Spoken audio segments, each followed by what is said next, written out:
Mythic has repurposed digital flash storage cells. Normally, these are used as memory to store either a 1 or a 0.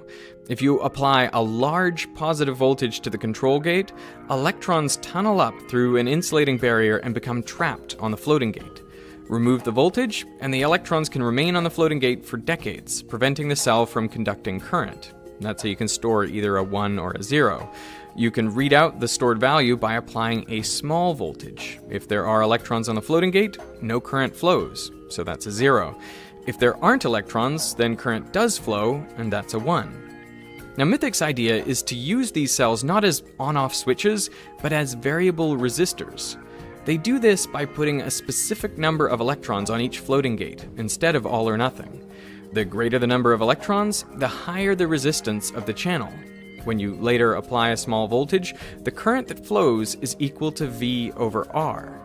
But you can also think of this as voltage times conductance, where conductance is just the reciprocal of resistance.